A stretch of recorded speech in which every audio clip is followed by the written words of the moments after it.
खिलाफ चार्जशीट दायर किया गया है, तब से ये अंदाजा लगाया जा रहा है कि शायद अब बिहार में सरकार गिर जाएगी और ये भी कहा जा रहा है कि तेजस्वी यादव को अब इस्तीफा देना पड़ सकता है। बिहार विधानसभा की मॉनसून सत्र में भी तमाम विरोधी दल उनके इस्तीफे की मांग करने लगे। बात अब ये है कि क्या वाकई तेजस्वी यादव अपने पद से इस्तीफा देंगे। इन दिनों बिहार की सियासत अलग मोड़ पर चल रही है। जब से सीबीआई ने तेजस्वी यादव के खिलाफ चार्जशीट दायर कर दी है, बिहार की सियासत में काफी ज्यादा हलचल मच गई है।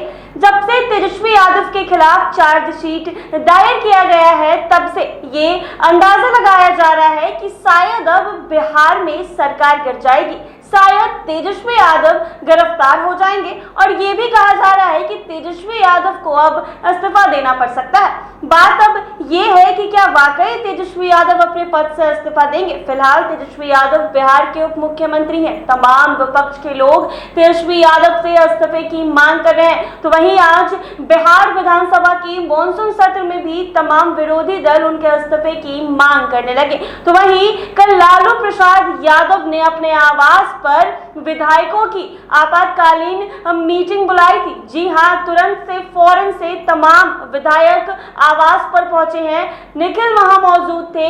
क्या कुछ हुआ है मीटिंग में, क्या आगे की रणनीति तय की गई है, निखिल से हम बात करेंगे। निखिल, कल लालू यादव के आवास पर विधायकों की मीटिंग बुलाई गई थी, आप वहां पर मौजूद थे, क्या हुआ था उस मीटिंग में? देखिए, आपको बता दें कि कल लालू आवास पे मीटिंग नहीं, तेजस्वी यादव के आवास पे बैठक बुलाई गई थी और तेजस्वी यादव जैसे ही दिल्ली से पटना लौटे काफी गुस्से में थे, क्योंकि लगातार बिहार की जो शिक्षा मंत्री है उनका बयान आ जाता है, के पाठक के साथ उनकी मतभेद हो जाती है। वही राजद के एमएलसी है सुनील सिंह, उनकी भी प्रतिक्रिया निकलकर सामने आने लगती है कि जो नीतीश कुमार है आईएएस को विधायक को समेटने के लिए वो यूज करते हैं, जिस पर लेकर काफी विवाद चल रहा था। और लगातार जो है सत्ता में जितने भी दल हैं, महागठबंधन में जितने दल हैं, जदयू है, ये सभी के बीच महाघमासान मचा हुआ था। इसको लेकर कल बैठक बुलाई गई थी। जदयू भी अपनी बैठक बुलाई थी और राजद भी अपनी बैठक बुलाई थी तमाम विधायकों की। लेकिन देखने वाली सबसे बड़ी बात ये होगी कि उस बैठक में जितने भी विधायक थे उनको मोबाइल ले जाने की अनुमति नहीं थी। मतलब अंदर मोबाइल लेकर मोबाइल नहीं ले जा सकते थे, क्योंकि अंदर क्या कुछ बातें होंगी, वहां बातें भी हुई थी। शिक्षा विभाग के तमाम जो फाइल्स थे वो भी अंदर गए थे, क्योंकि हम वहाँ बैठे हुए थे। लगातार ये देख रहे थे, हलचल ज्यादा मची हुई थी। विधायक लोग आनंद फानन में, मंत्री लोग, क्या विधायक वहाँ पर टेंशन में अंदर जा रहे थे और टेंशन से बाहर आ रहे थे? जाते समय तो उनको टेंशन था कि कौन क्या हमको बोलेगा, क्या हमने गलती कर दी है, ये टेंशन उनके सर पे दिख रहा था। निकलने के बाद आप देखेंगे कि सुनील सिंह किस तरीके से मीडिया से बच के भागना चाह रहे थे। मतलब समझिए कि उनको ज्यादा फटकार लगी है। और जहां तक खबरें निकल के सामने आ रही है कि शिक्षा मंत्री है, उनको ये भी तक कहा गया कि आप को कुछ करने आता है। शिक्षा विभाग का इतना बजट है, बहुत ज्यादा जो बजट है शिक्षा विभाग में, लेकिन उनको भी ये भी कहा गया कि आप शांति से बैठिए। ये बात लालू प्रसाद यादव ने उनको कहा है। अच्छा, मतलब ये बातें सारी सूत्रों से निकलकर सामने आई है निकल के आई है कि कहीं ना कहीं शिक्षा मंत्री को भी लालू प्रसाद यादव ने जमकर फटकार लगाया, क्योंकि तमाम विधायकों के देखिए ऐसे ऐसे बोल जो है बिगड़े बोल है। आप जानते होंगे कि राजद के हमेशा शुरू से ही बिगड़े बोल रहे हैं, मतलब अक्सर विवादित बयान देते राजद के तमाम नेता नजर आते हैं। निखिल, एक और बात मैं जानना चाहूंगी आपसे। नीतीश कुमार ने ये आरोप सुनील सिंह पर लगाया है कि वो बीजेपी से संपर्क में है, अमित शाह से संपर्क में है।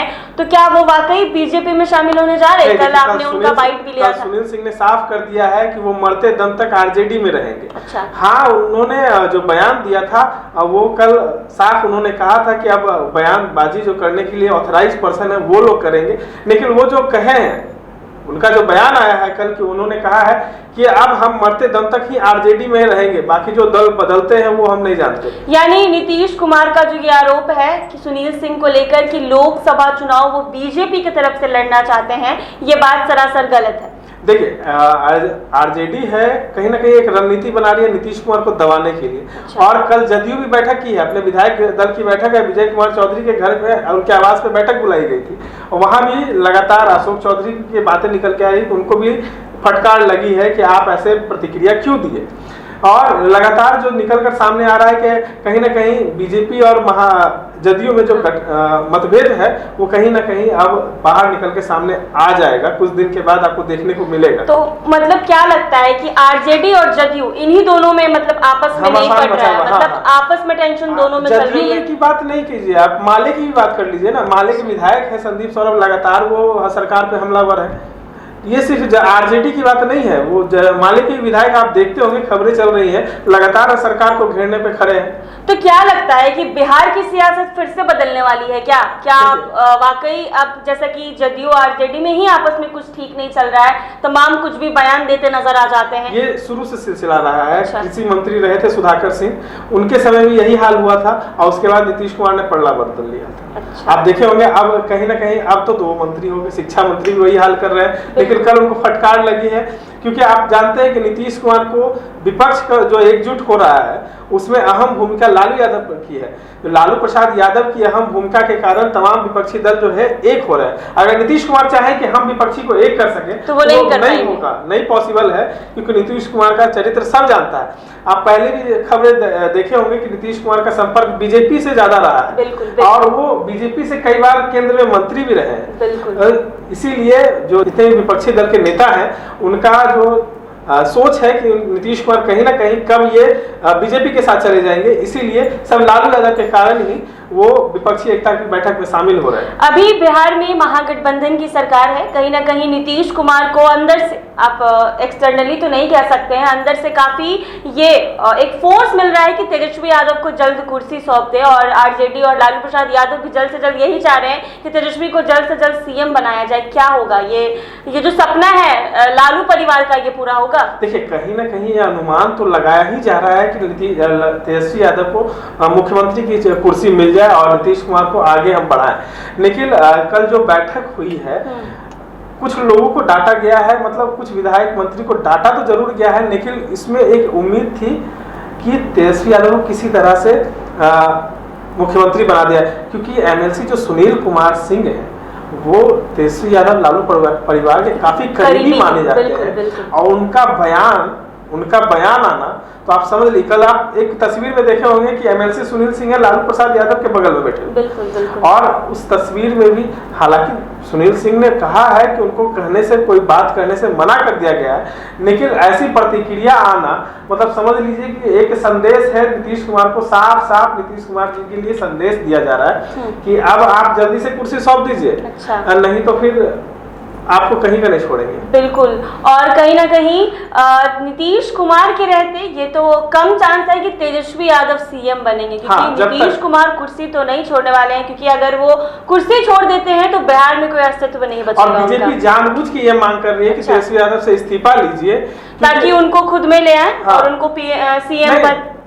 नीतीश कुमार को अगर जैसे ही तेजस्वी यादव इस्तीफा देंगे सारे गठबंधन टूट जाएंगे। अच्छा। नीतीश कुमार को बीजेपी तो अपने में लेगी नहीं कभी और ये ना घर के रहेंगे ना घाट के रहेंगे। क्या करेगी बीजेपी वाले को भी ये प्लान होगा कि धीरे धीरे सारे लोगों को, विधायक को तोड़ तोड़ कर अपने मिला लो, कुछ आरजेडी में मिल जाएगी। और जो प्रधानमंत्री की उम्मीद थी कि सिर्फ हर राज्य में 2 ही पार्टी रहे, एक बीजेपी और एक विपक्षी पार्टी रहे, वो कहीं ना कहीं अब बिहार में बीजेपी सोच रही है। तो अब बिल्कुल ऐसा ही होने वाला है ना? लग रहा है ऐसा ही, मतलब हो सकता है कि आरजेडी भी कुछ प्लानिंग कर रही हो और बीजेपी में शामिल हो जाए, और बीजेपी वाले शायद तेजस्वी यादव को उम्मीदवार बना दे सीएम का। तो उनके पास, बीजेपी के पास तो फिर 2 ही चांस रह जाएगा, सामने तेजस्वी यादव से लड़ने का चांस हो जाएगा, एक अपना उम्मीदवार। क्यों बीजेपी अभी तक अपना फ्रेम नहीं बना रही है, सीएम फेस का ही नहीं बता रही है। हाँ, ये भी एक बड़ा सवाल है। इसीलिए तो नहीं बता रही है कि अगर जैसे ही नीतीश कुमार के तमाम विधायक टूट के एक दूसरे में मिल जाएंगे, और देखिए आरजेडी में विधायक चले जाए बीजेपी को कोई दिक्कत नहीं है, बीजेपी में विधायक चले जाए बीजेपी को तो दिक्कत ही नहीं होने वाली, लेकिन ज्यादा से ज्यादा दिक्कत नीतीश कुमार को, यानी सबको दिक्कत कहीं ना कहीं नीतीश कुमार को, बीजेपी वाले के लिए भी बीच में नीतीश कुमार ही है, और कहीं ना कहीं तेजस्वी के सीएम बनने के लिए भी बीच में नीतीश कुमार है। तो कहीं ना कहीं ये प्लानिंग भी हो सकती है कि बीच से नीतीश कुमार को ही हटा दो, फिर दोनों का रास्ता क्लियर हो जाएगा।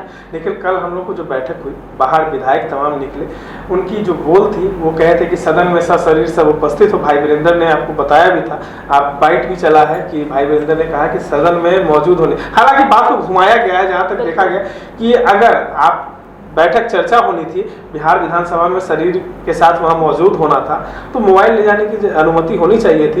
यह मोबाइल नहीं ले जाना एक बड़ा सवाल खड़ा करता है कि कहीं ना कहीं अंदर जो बैठक हुई है उसमें किसी को डांट पड़ी जरूर होगी या कुछ ऐसे शब्द बोले गए होंगे जो रिकॉर्ड ना हो सके। बिल्कुल।